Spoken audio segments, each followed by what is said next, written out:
amigas, amigos y amigas de Lechubiza, sean ustedes bienvenidos al especial de Noche de Brujas de Lechubiza. En esta ocasión, Diego Gabriel Villanueva, conocido como Lechu, presentará en su totalidad el cuento El extraño de H.P. Lovecraft, el cual por cierto era racista, pero eso es historia para otro día. Infeliz. Ya puedes empezar.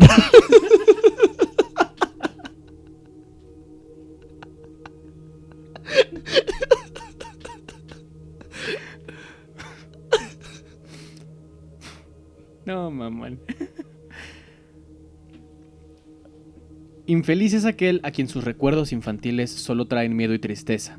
Desgraciado aquel que vuelve la mirada hacia horas solitarias en vastos y lúgubres recintos de cortinados marrones y alucinantes hileras de antiguos volúmenes, o hacia pavorosas vigilias a la sombra de árboles descomunales y grotescos, cargados de enredaderas, que agitan silenciosamente en las alturas sus ramas retorcidas.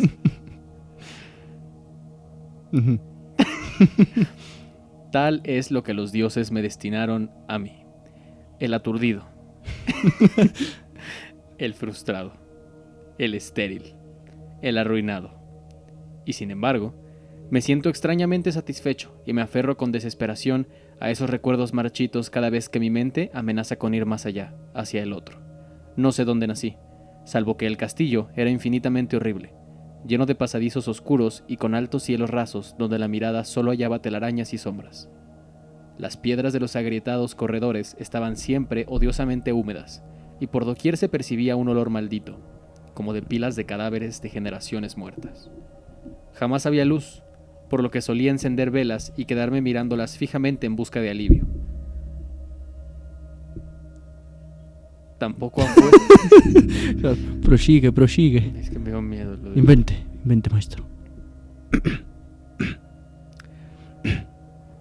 Tampoco afuera brillaba el sol, ya que esas terribles arboledas se elevaban por encima de la torre más alta. Una sola, una torre negra sobrepasaba el ramaje, y salía al cielo abierto y desconocido, pero estaba casi en ruinas y solo se podía ascender a ella por un escarpado muro poco menos que imposible de escalar. Debo haber vivido años en ese lugar, pero no puedo medir el tiempo. Seres vivos debieron haber atendido mis necesidades y sin embargo no puedo rememorar a persona alguna excepto yo mismo. Por supuesto que es Lovecraft, güey. Así le decía a sus esclavos, güey. Seres vivos, güey. Qué hijo de puta. Ni ninguna casa viviente, salvo ratas, murciélagos y arañas, silenciosos todos. Supongo que quien quiera me haya cuidado debió haber sido asombrosamente viejo, puesto que mi primera representación mental de una persona viva fue la de algo semejante a mí, pero retorcido, marchito y deteriorado como el castillo. Ojalá no le hubiera cuidado su abuelo, güey. Puto culero. Para mí no tenía nada de grotesco los huesos y los esqueletos esparcidos por las criptas de piedra cavadas en las profundidades de los cimientos. En mi fantasía, asociaba estas casas con los hechos cotidianos y las hallaba más reales que las figuras en colores de seres vivos que veía en muchos libros mohosos. En esos libros aprendí todo lo que sé. Ajá. Es que se mueve el resorte de tu... Pues sí, es ese efecto de sonido, güey. Sí, fuiste tú. Es que me está dando miedo. Es que... ¿Y si ya no lo grabamos? En esos libros aprendí todo lo que sé. Maestro alguno me urgió o me guió, y no recuerdo haber escuchado en todos esos años voces humanas, ni siquiera la mía. Ya que, si bien había leído acerca de la palabra hablada, nunca se me ocurrió hablar en voz alta. Mi aspecto era asimismo una cuestión ajena a mi mente, ya que no había espejos en el castillo. Y me limitaba, por instinto, a verme como un semejante de las figuras juveniles que veía dibujadas o pintadas en los libros. Tenía conciencia de la juventud a causa de lo poco que recordaba. Afuera, tendido en el pútrido foso bajo los árboles tenebrosos y mudos, solía pasarme horas enteras soñando lo que había leído en los libros. Añoraba verme entre gentes alegres, en el mundo soleado allende de la floresta interminable. Una vez traté de escapar al bosque, pero a medida que me alejaba del castillo, las sombras se hacían más densas y el aire más impregnado de crecientes temores. De temores que dan miedo, como eso, como ese ruido. Ese puto aire. Qué miedo. de modo que eché a correr frenéticamente por el camino andado, como quien corre en chanclas, no fuera a extraviarme en un laberinto de lúgubre silencio. Y así, a través de crepúsculos sin fin, soñaba y esperaba, aun cuando no supiera qué.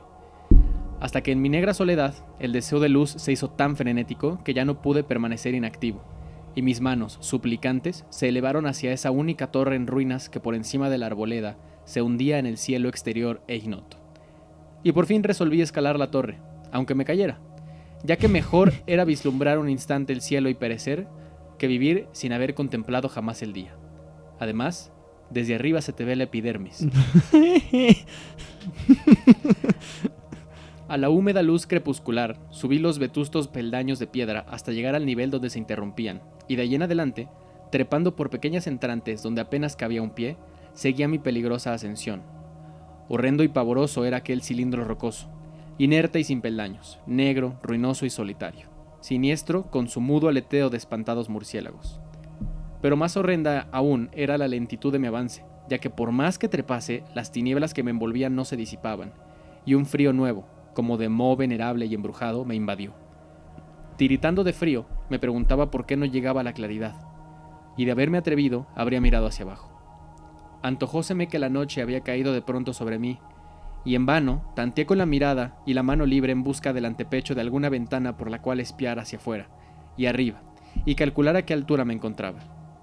De pronto, al cabo de una interminable y espantosa ascensión a ciegas por aquel precipicio cóncavo y desesperado, sentí que la cabeza tocaba algo sólido.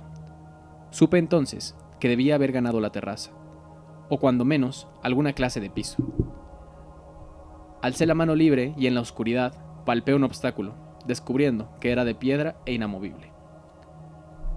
Luego, vino un mortal rodeo a la torre, aferrándome de cualquier soporte que su viscosa pared pudiera ofrecer, hasta que finalmente mi mano, tanteando siempre, halló un punto donde la valla cedía y reanudé la marcha hacia arriba, empujando la losa o puerta con la cabeza, ya que utilizaba ambas manos en mi cauteloso avance.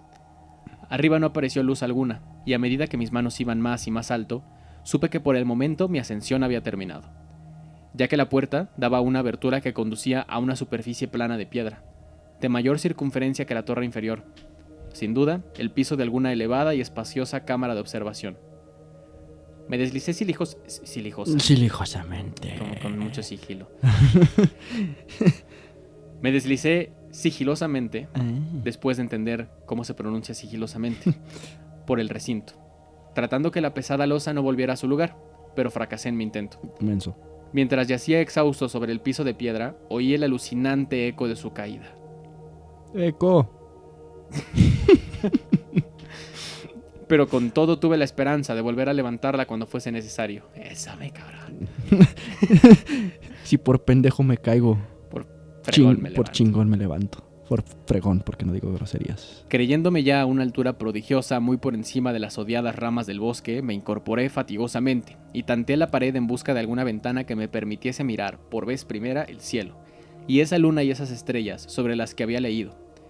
Pero ambas manos me decepcionaron, ya que todo cuanto hallé fueron amplias estanterías de mármol, cubiertas de aborrecibles cajas oblongas de inquietante dimensión. Más reflexionaba y más me preguntaba qué extraños secretos podría albergar aquel recinto. Puerto Rico. Albergar aquel recinto, mami. Construido a tan inmensa distancia del castillo subyacente.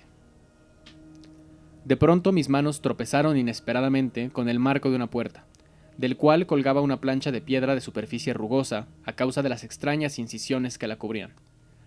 La puerta estaba cerrada, pero haciendo un supremo esfuerzo, superé todos los obstáculos y la abrí hacia adentro. Yes. Hecho esto, me invadió el éxtasis más puro jamás conocido. A través de una ornamentada verja de hierro y en el extremo de una corta escalinata de piedra que ascendía desde la puerta recién descubierta, brillando plácidamente en todo su esplendor, estaba la luna llena, a la que nunca había visto antes, salvo en sueños y en vagas visiones que no me atrevía a llamar recuerdos. Uh-huh. Sí, justo sí. Seguro ahora de que había alcanzado la cima del castillo, subí rápidamente los pocos peldaños que me separaban de la verja. Aguacé. Siempre hay que estar cerca. Cerca, pero separado de la Cerca, pero verja. separado de la verja. Sí, por eso ponen peldaños.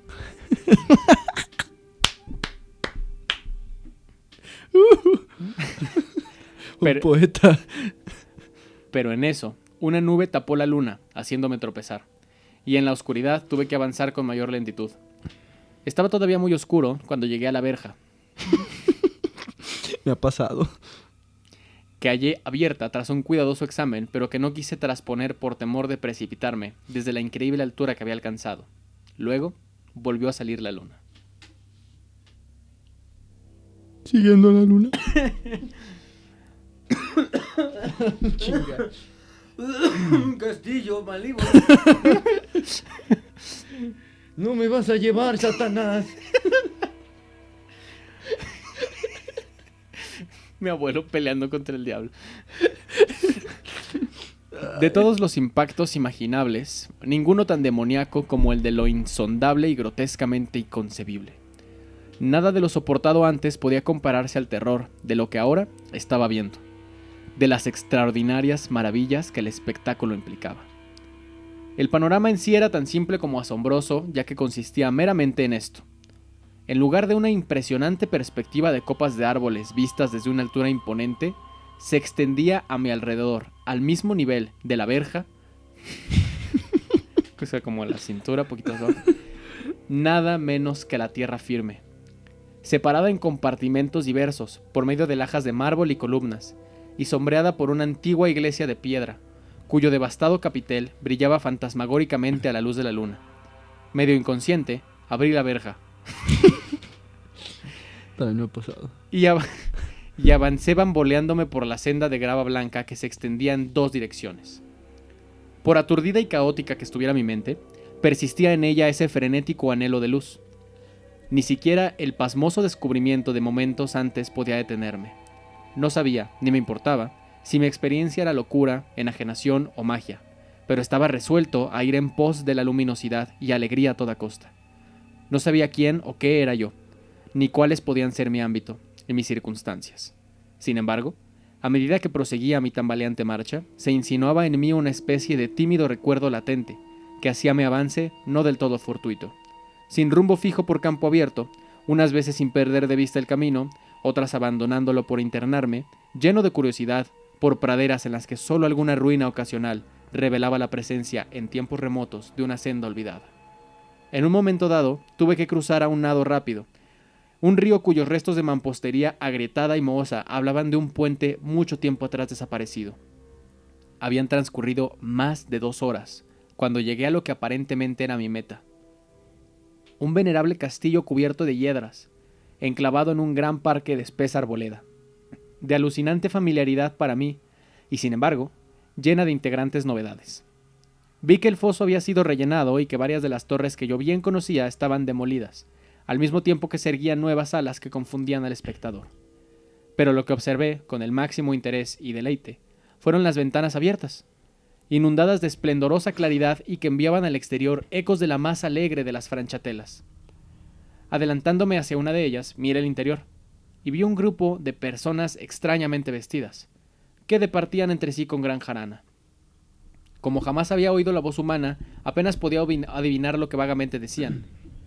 Algunas caras tenían expresiones que despertaban en mí algunos recuerdos. Otras me eran absolutamente ajenas. Salté por la ventana y me introduje en la habitación, brillantemente iluminada, a la vez que mi mente saltaba del único instante de esperanza al más negro de los desalientos. La pesadilla no tardó en venir, ya que, no bien entré, se produjo una de las más aterradoras reacciones que hubiera podido concebir.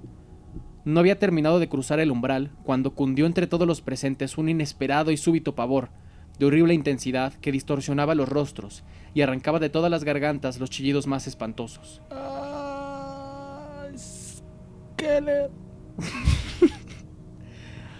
El desbande fue general, y en medio del griterío y del pánico, varios sufrieron desmayos, siendo arrastrados por los que huían enloquecidos. Muchos se taparon los ojos con las manos y corrían a ciegas, llevándose todo por delante, derribando los muebles y dándose contra las paredes en su desesperado intento de ganar alguna de las numerosas puertas. Solo y aturdido en el brillante recinto, escuchando los ecos cada vez más apagados de aquellos espeluznantes gritos, comencé a temblar, pensando que podía ser aquello que me acechaba sin que yo lo viera. A primera vista, el lugar parecía vacío, pero cuando me dirigí a una de las alcobas creí detectar una presencia. Un amago de movimiento del otro lado del arco dorado que conducía a otra habitación, similar a la primera. A medida que me aproximaba a la arcada, comencé a percibir la presencia con más nitidez, y luego, con el primero y último sonido que jamás emití, un aullido horrendo que me repugnó casi tanto como su morbosa causa. Contemplé, en toda su horrible intensidad, el inconcebible, indescriptible, inenarrable, aborrecible monstruo que, por obra de su mera aparición, había convertido una alegre reunión en una horda de delirantes fugitivos. No puedo siquiera decir aproximadamente a qué se parecía. Era un compuesto de todo lo que es impuro, pavoroso, indeseado, anormal y detestable. Era una fantasmagórica sombra de podredumbre, decrepitud y desolación. Chale. La pútrida y viscosa imagen de lo dañino. La atroz desnudez de algo que la tierra misericordiosa debería ocultar por siempre jamás. Dios sabe que ese monstruo no era de este mundo, o al menos había dejado de serlo. Y sin embargo, con enorme horror de mi parte, pude ver en sus rasgos carcomidos, con huesos que se entreveían, una repulsiva y lejana reminiscencia de formas humanas. Y sus enmohecidas y destrozadas ropas tenían una indecible cualidad que me estremecía aún más. Estaba casi paralizado, pero no tanto como para no hacer un débil esfuerzo hacia la salvación. Un tropezón hacia atrás que no pudo romper el hechizo en que me tenía apresado el monstruo sin voz y sin nombre. Mis ojos, embrujados por aquellos asqueantes ojos víteros que los miraba fijamente, se negaban a cerrarse. Si bien el terrible objeto, tras el primer impacto, se veía ahora más confuso. Traté de levantar la mano y disipar la visión, pero estaba tan anodado que el brazo no respondió por entero a mi voluntad. Sin embargo, el intento fue suficiente como para alterar mi equilibrio, y bamboleándome di unos pasos hacia adelante para no caer. Al hacerlo, adquirí de pronto la angustiosa noción de la proximidad de la cosa, cuya inmunda respiración tenía casi la impresión de oír. Poco menos que enloquecido, pude, no obstante, adelantar una mano para detener a la fétida imagen, que se acercaba más y más, cuando de pronto mis dedos tocaron la extremidad putrefacta que el monstruo extendía por debajo del arco dorado. No chillé. No chillé. Porque ya estoy grandecito. Pero todos los satánicos vampiros que cabalgaban en el viento de la noche lo hicieron por mí. A la vez que dejaron caer en mi mente una avalancha de anonadantes recuerdos. Supe en ese mismo instante todo lo ocurrido. Recordé hasta más allá del terrorífico castillo y sus árboles. Reconocí el edificio en el cual me hallaba. Reconocí lo más terrible, la impía abominación que se erguía entre mí, mirándome de soslayo mientras apartaba de los suyos mis dedos manchados. Pero en el cosmos existe el bálsamo además de la amargura, y ese bálsamo es el olvido. En el supremo horror de este instante, olvidé lo que me había espantado, y el estallido del recuerdo se desvaneció en un caos de reiteradas imágenes. Como entre sueños, salí de aquel edificio fantasmal y execrado, y eché a correr, rauda y silenciosamente, a la luz de la luna. Cuando retorné al mausoleo de mármol y descendí los peldaños, encontré que no podía mover la trampa de piedra. Pero no lo lamenté, ya que había llegado a odiar el viejo castillo y sus árboles. Ahora, cabalgo junto a los fantasmas, burlones y cordiales. Al viento de la noche y durante el día, juego entre las catacumbas de Nefre-Ka, en el recóndito y desconocido valle de Hadot, a orillas del Nilo. Sé que la luz no es para mí, salvo la luz de la luna sobre las tumbas de roca de Nef, como tampoco es para mí la alegría, salvo las inanimadas fiestas de Nitocris bajo la gran pirámide. Y sin embargo, en mi nueva y salvaje libertad, agradezco la amargura de la alienación, pues aunque el olvido me ha dado la calma, no por eso ignoro que soy un extranjero, un extraño a este siglo y a todos los que aún son hombres. Esto es lo que supe desde que extendí mis dedos hacia esa cosa abominable surgida en aquel gran marco dorado. Desde que extendí mis dedos y toqué una fría e inexorable superficie de pulido espejo.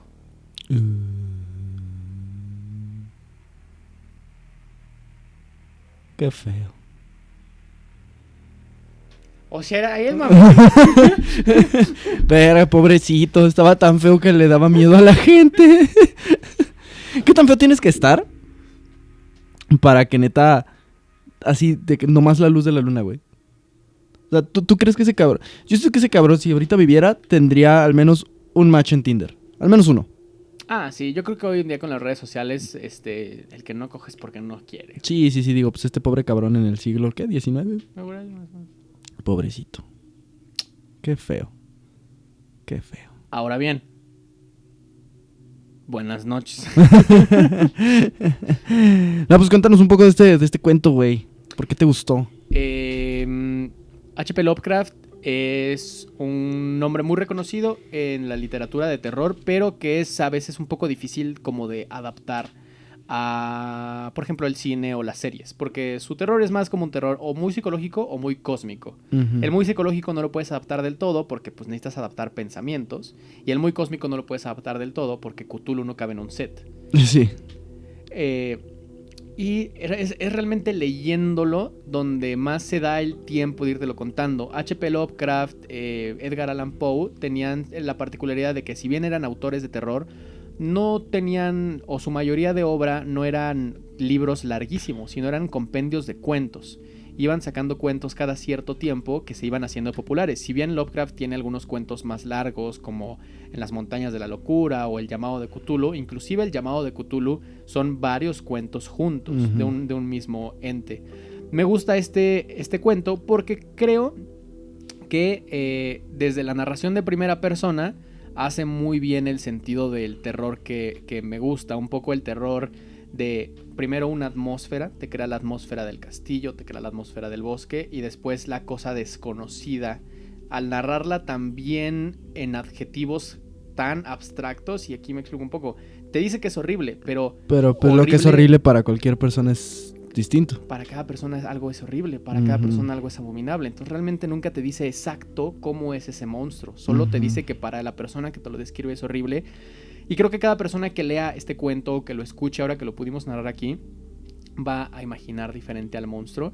Eso se me hace muy chido. Lovecraft era un gran seguidor de Edgar Allan Poe.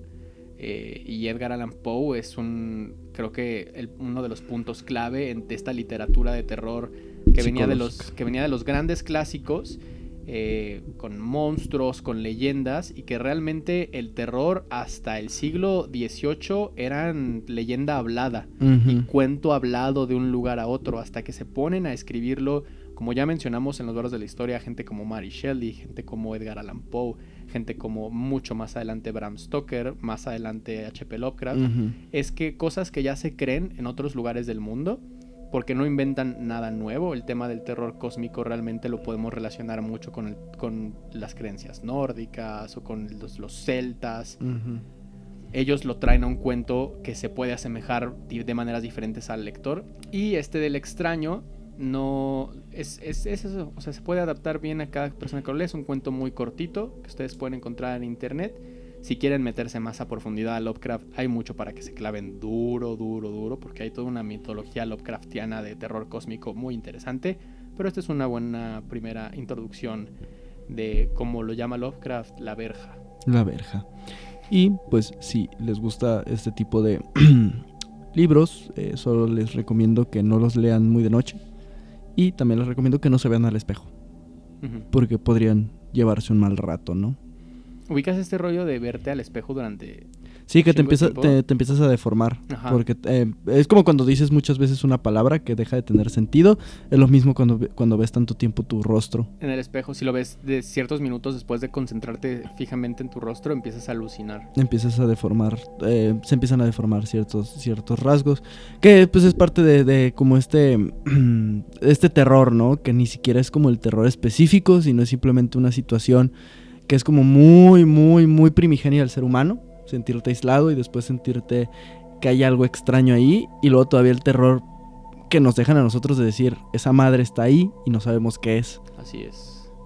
Pues este fue el especial de Halloween de Lechubiza, como le recordamos cada vez que podemos. Pueden seguirnos en todas nuestras redes sociales como @Lechubiza. Estamos en Instagram, en Twitter, en Facebook, en YouTube, en TikTok como @Lechubiza. También nuestro podcast de historia, donde hemos hablado de muchos autores y en general solemos tocar el tema de literatura, está como Los Bardos de la Historia en Instagram. Y si les gusta este tipo de espacios, de verdad Halloween es una gran época para empezarnos a seguir porque nos gusta mucho este tipo de contenidos. Les deseo una muy amena noche de brujas. Nosotros somos Lechuiza y les recordamos que no se miren al espejo. Así es. Y aléjense de la verja. Cuidado con la verja. Cuidado con la verja. No se vean la verja en el espejo.